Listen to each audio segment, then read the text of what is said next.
My name is John Enright, and I have been working in Africa for a long time. I was born here, raised here, and then I came back with my wife, and we've been missionaries for about 40 years. Most of my life has been spent either in the Congo or here in Zambia.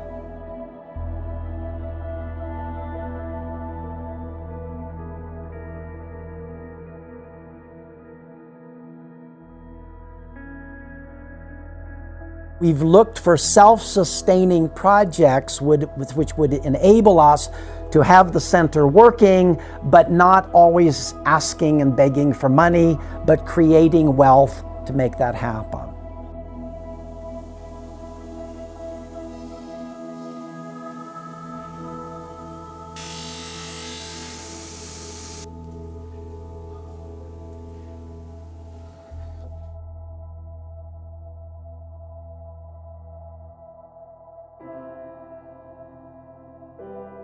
This is a long story. So this was actually started in 1984 when I got my first sawmill from Wood-Mizer, from Don Laskowski and their whole effort to help missionaries.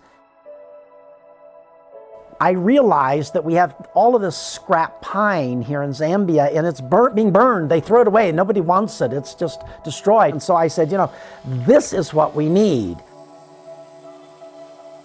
People do not understand Central African mixed myombo forest, and they're thinking rainforest. They're thinking jungles up in the Congo or in the Amazon.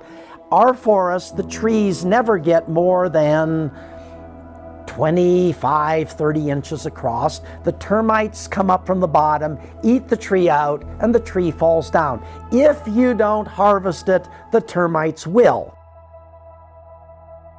Tree harvesting and tree farming is a sustainable, intelligent way to use the forest in order to keep the forests alive and keeping them from being destroyed. So that gives a lot of rural people an income producing this quality lumber when the trees are mature and ready to be harvested.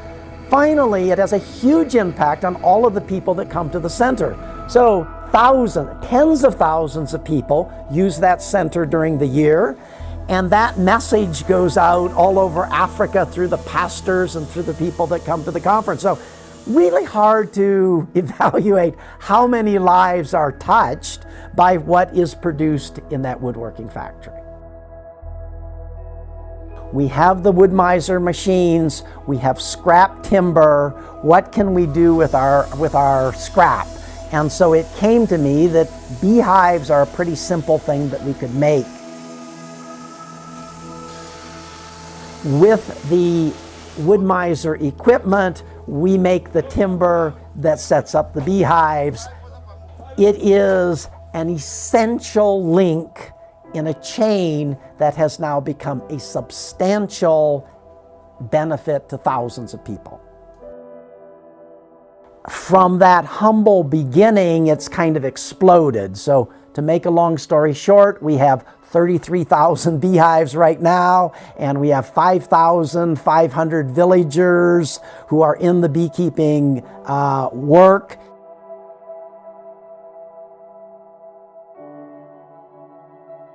So the honey project is unique. It allows a very simple person to produce organically certified honey that can be sold all over the world.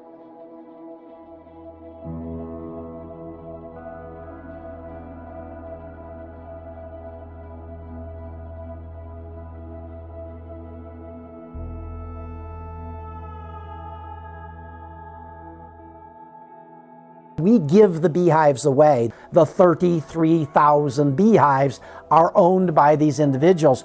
We go in and do the harvesting. We have a whole system set up. So their main job, just make sure the honey isn't stolen. Just make sure that the hives are baited so we catch wild bees. So it's a very simple system. It allows the villager to do other things, to do what they did before. We don't disrupt their life, but it then allows them to send their kids to school, to put a tin roof on their house, and to have a decent living. The honey is rolling. The honey is becoming a big deal. So we would see honey projects in Malawi. We would see expanding into the Congo. We would like to see other organizations take this technology free. We'll teach you how, take it and run. We don't want it to be pretty. The bees don't care if it's pretty. My concern was, what can we do that would empower people outside of this place?